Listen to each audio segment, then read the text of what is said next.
ನಮಸ್ಕಾರ, ನಾನು ಜಯದೇವೇಂದ್ರೆ. ಈ ವಿಡಿಯೋದಲ್ಲಿ ಮಹಾಭಾರತಕ್ಕೆ ಸಂಬಂಧಪಟ್ಟಂತೆ 5 ಪ್ರಶ್ನೆಗಳಿಗೆ ಉತ್ತರವನ್ನು ನೀಡಲಾಗಿದೆ. 5ನೇ ಪ್ರಶ್ನೆಯ ಉತ್ತರವನ್ನು ನೀವು ಕಮೆಂಟ್ ಮಾಡಿ ತಿಳಿಸಿ. ಉತ್ತರವನ್ನು ನಾವು ಮುಂದಿನ ವಿಡಿಯೋದಲ್ಲಿ ತಿಳಿಸುತ್ತೇವೆ. ಈ ವಿಡಿಯೋ ನಿಮಗೆ ಇಷ್ಟವಾದರೆ ಲೈಕ್ ಮಾಡಿ, ನಿಮ್ಮ ಅಭಿಪ್ರಾಯವನ್ನು ಕಮೆಂಟ್ ಮಾಡಿ ತಿಳಿಸಿ ಹಾಗೂ ಈ ಚಾನಲನ್ನು ಸಬ್ಸ್ಕ್ರೈಬ್ ಮಾಡಿ. ಮಹಾಭಾರತ ಸಂಚಿಕೆಯ 14ನೇ ವಿಡಿಯೋದ ಕೊನೆಯ ಪ್ರಶ್ನೆಯ ಉತ್ತರ ಆಪ್ಷನ್ ಎ 101. ಧೃತರಾಷ್ಟ್ರ ಮತ್ತು ಗಾಂಧಾರಿಗೆ 101 ಜನ ಮಕ್ಕಳಿದ್ದರು. ಅದರಲ್ಲಿ 100 ಜನ ಗಂಡು ಮಕ್ಕಳಾದರೆ 1 ಹೆಣ್ಣು ಮಗು. ಈ ವಿಡಿಯೋದ ಮೊದಲನೇ ಪ್ರಶ್ನೆ, ಜರಾಸಂಧನನ್ನು ಒಂದೇ ಯುದ್ಧದಲ್ಲಿ ಕೊಂದವರು ಯಾರು?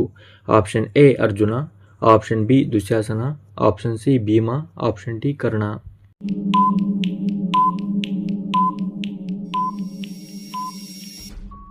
ಸರಿಯಾದ ಉತ್ತರ ಆಪ್ಷನ್ ಸಿ ಭೀಮ. ಭೀಮನು ಜರಾಸಂಧನನ್ನು ಮಲ್ಲಯುದ್ಧದಲ್ಲಿ ಸೋಲಿಸಿ ಜರಾಸಂಧನನ್ನು 2 ಸೀಳುಗಳಾಗಿ ಸೀಳಿ ವಿರುದ್ಧ ದಿಕ್ಕಿನಲ್ಲಿ ಆ ಸೀಳುಗಳನ್ನು ಎಸೆದು ಜರಾಸಂಧನನ್ನು ಕೊಂದನು. ಎರಡನೇ ಪ್ರಶ್ನೆ, ಕುರುಕ್ಷೇತ್ರ ಯುದ್ಧದಲ್ಲಿ ಕೃಷ್ಣನ ಪಾತ್ರವೇನು? ಆಪ್ಷನ್ ಎ ಸೈನಿಕ, ಆಪ್ಷನ್ ಬಿ ಸಾರಥಿ, ಆಪ್ಷನ್ ಸಿ ಸೇನಾಧಿಪತಿ, ಆಪ್ಷನ್ ಡಿ ನಾಯಕ.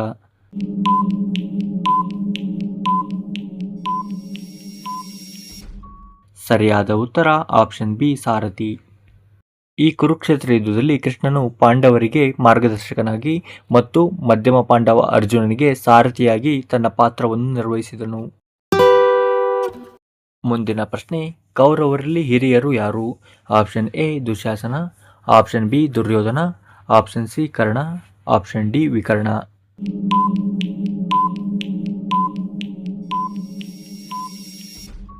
ಸರಿಯಾದ ಉತ್ತರ ಆಪ್ಷನ್ ಬಿ ದುರ್ಯೋಧನ.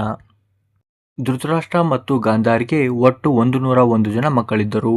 ಆ 101 ಮಕ್ಕಳಲ್ಲಿ 1 ಹೆಣ್ಣು ಮಗು ಮತ್ತು 100 ಜನ ಗಂಡು ಮಕ್ಕಳಿದ್ದರು.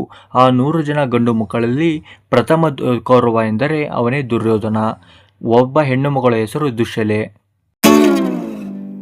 ಮುಂದಿನ ಪ್ರಶ್ನೆ, ದ್ರೌಪದಿಯ ತಂದೆಯ ಹೆಸರೇನು? Option A Shikhandi, option B Dhrishtadyumna, option C Ashwatthama, option D Drupada.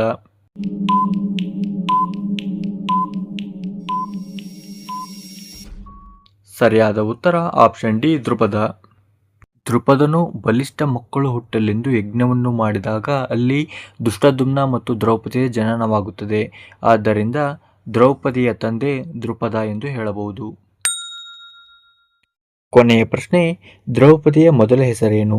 Option A Narmada, option B Kaveri, option C Krishne, option D Yamuna.